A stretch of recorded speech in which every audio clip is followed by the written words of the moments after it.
Hello creeps! Andy here, and as promised, today we are going to be talking about the Meg Movie Vs Book. So this is actually called Meg, a Novel of Deep Terror, and then the movie is called The Meg. It came out in 2018, I believe. Today we're going to be comparing them. You guys know that I love doing movie versus books. I read the book and I really enjoyed it, so I was like, you know what? It's an opportunity to watch the movie again and compare the two. So that is what I did, and that is what I have for you today. I'm trying not to give away everything that happens in the film or the book, but obviously I'm going to be talking about plot points that happen in both. So if you don't want me to ruin them for you, then maybe skip this video. But if you don't care, then let's talk about some Megalodons. Okay, so the movie and the book are so vastly different. I gotta tell you, when I was reading the book, I was like, I don't remember this happening in the movie.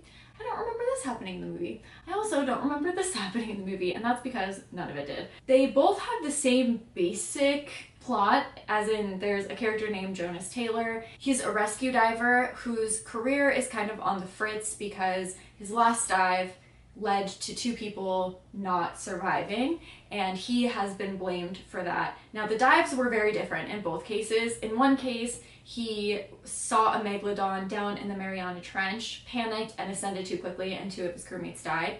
Did I say it? That was in the book. In the movie, however, he left two of his crewmates behind in order to save 11 other people, and they did not make it. But he is still blamed for both, and he hasn't done any dives since then. However, something new happens where he gets back in the water and goes and does another dive again. The reason for these is very different. In the book, he does this because he sees a video and he thinks that he sees a Megalodon tooth down in the Mariana Trench, and he thinks he can redeem himself, that he could save his career, that he could prove to people that he's not crazy, and so that's why he decides to go back down. In the movie, however, his ex-wife is trapped at the bottom, not of the Mariana Trench. They have found a different section of ocean, which people previously thought was the ocean floor, but is actually a layer of... I wrote it somewhere. Oh, I just wrote under cloud. Everyone thought was the floor. I thought I wrote the actual reasoning. Whatever. They thought it was the floor, but it was like a layer of something, I don't know, that looked like a cloud, and you can actually descend below it, and so that is where that ship is trapped with his ex-wife. Both good reasons, I think, to go down. Both of them make sense. A lot of the characters are very, very different. The only characters that are really the same are Jonas, the main character, the same as in they are the main character and are kind of the expert. Actually, that's not even true in the movie. He's not even the expert on Megalodon. He's just kind of like down to do whatever. I guess other than that, their characters are very different, but at least they are the same people. And then Heller, who's the doctor in both, who kind of blames Jonas for killing two crewmates. Those two characters are the same. There are characters who have the same name as the book in the movie, but do or are very different people. And then there are also characters who resemble characters in the book, but have very different relationships with, say, Jonas and things like that. And also his ex-wife, too, very different. In the book, she's super manipulative, super backstabbing, kind of do anything to ruin him. They're not even divorced in the book. She's just cheating on him. But in the movie, she's like very supportive. And I think adding that layer of his manipulative ex-wife does add a lot to the story. I think also the book just has more that tries to make things make a little bit more sense. Like, we do see in the movie that there are two Megalodons, but we aren't really told anything, which it doesn't, I don't think, take away from the movie. It's just like, okay, two of them escaped, no big deal.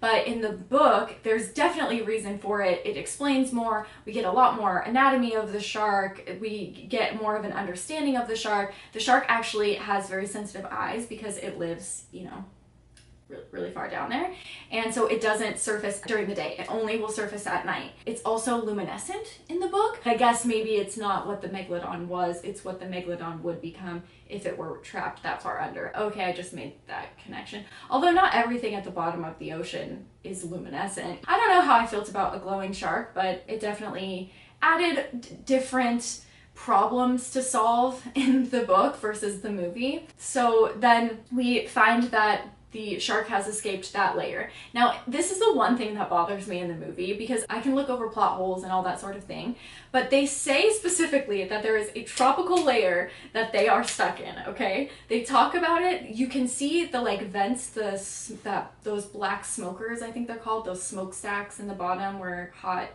gas is pouring out of that heats things up. I'm not a scientist, I don't know. They're trapped at the bottom and they're like freezing and they have blankets on and they're like, we just need to turn the heat on. I'm like, why? You were in tropical waters. Read the book. But then there are some weird things in the book too, like they dive down in the Mariana Trench and they have something that's connected to the boat. I'm like, really? The boat? You can have something connected all the way down the Mariana Trench and that's fine? I don't know. And maybe it is. My brain couldn't comprehend things like that. So now we have the shark. The Megalodon has escaped to the surface layer. This is done for different reasons in the movie and the book. I'm not going to go too much into it because I still want there to be some mystery left if you guys haven't seen or read. I will say that the movie is definitely more action-based, and I think the book is a little bit more horror. The way that the Megalodon escapes those frigid temperatures above that tropical layer, a lot more horror, I gotta tell you. I think I would say that the book is more horror and the movie is more action/adventure. I mean, let's be honest, the movie is just Jason Statham saving people for 2 hours. That's what the movie is. Okay, so now we have the Megalodon who has escaped. Again, there are things that I don't quite understand from both perspectives. In the book side, you have the Navy who's trying to kill the Megalodon and the scientists who are trying to save it, and they're like, let's just capture it, which is just okay. And then in the movie, you have the scientists trying to capture it first, and they try to lasso it, and you're like, really? You're gonna lasso a Megalodon? All right, I'm here for it. But then they try to warn other countries, and nobody believes them, and you're like, that would not happen. If you're like, hey, there's a giant shark headed your way, people aren't gonna be like, is this a prank? They're both silly in different ways. So I would say that the whole plot after that is very different. They're kind of the same in that they are chasing down this Megalodon to either kill it or capture it, but everything is done very differently. And like I said, the movie is just 2 hours of someone being in trouble and Jason Statham being like, I'll rescue him. Sorry, my accents are probably so offensive. My apologies. The film and book are very different, but I do think, like I say, with a lot of these, they are kind of fun companion pieces because although the movie doesn't go into explanation, if you read the book, you actually do get reasons why a lot of these things take place. You do get to learn a lot more about the Megalodon, a lot more about, you know, what they plan to do and the anatomy of the shark and things like that. I think both endings are pretty ridiculous, couldn't happen kind of things. I think that's also the fun of these. I talked in the last video about how you have to have some suspension of disbelief to really get into the book, but I think that's true for the movie too, and the whole concept of a Megalodon in general. So I'm totally fine with it. I don't think that there's anything inherently wrong with a little suspension of disbelief. Okay, we'll have a glowing shark. All right, you want to lasso it? That's fine. Okay, fine. Jason Statham's gonna save the world for the 50th time. I really think that the movie and book are fun, but I do think that the book does add a lot to the film. It's great to see a horror movie that money is put behind, but I think the book's a little special. I think that there's something in there that's a little bit special from the movie, and I'm really glad that I read it. I had a lot of fun. Let me just go through my notes really quick and make sure that there wasn't anything else that I missed. Oh, we have a cool fact on page 82 of the book. It says, let's start with the amazing sensory organ called the apulae of Lorenzini, which sounds like a magician. Along the top and underside of the Meg's snout were tiny jelly-filled capsules beneath the skin which could detect electrical discharge in the water. Let me put that in layman's terms. The Megalodon could detect the faint electrical field of its prey's beating heart or moving muscles hundreds of miles away. That means if the Megalodon was circling our ship, it could detect a person enjoying a leisurely swim off the beaches of Guam, which is pretty crazy. And I think also that's another thing that I just couldn't quite comprehend in either of these was why would the Megalodon even eat a person? I feel like that would be like us eating an ant. What would be the reason for that? In the book, it's explained that it's gotten a taste of human blood, but then it also kind of relates it to a shark, and they hypothesize that they would have similar anatomy,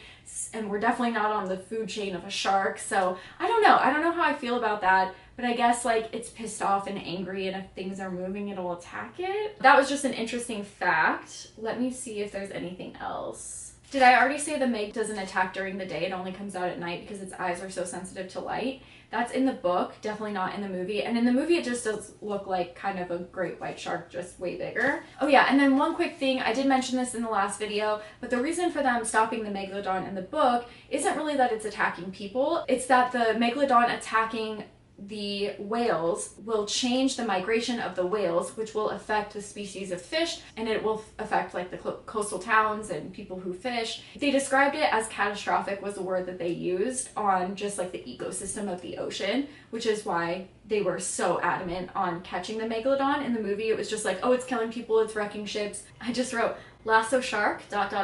okay. The only other similarity I can really think of is that during the end, a lot of people do get hurt, and there is a lot of mayhem just from people trying to get close to the action. It's a little bit more intensified in the book than in the movie, but that does happen, and that is probably one of the only other similarities between the movie and the book. So yeah, I think that's it, guys. I think that's the Meg Movie Vs Book. Let me know if you guys have seen the movie, if you've read the book, if you've done both, how you feel about each. I think I enjoyed the book a little bit more. I really liked the movie when it came out. It's, you know, it's a movie right up my alley. But when I read the book and then went back and watched the movie, I was like, yeah, no, there's something special that happened in that book that I didn't quite get all of in the film. I recommend the book. I think it's fun. If you want a fun summer read, like I said last video, I think it's definitely worth it. Let me know what you guys think about these, and I will catch you next time with another horror video. Bye, guys.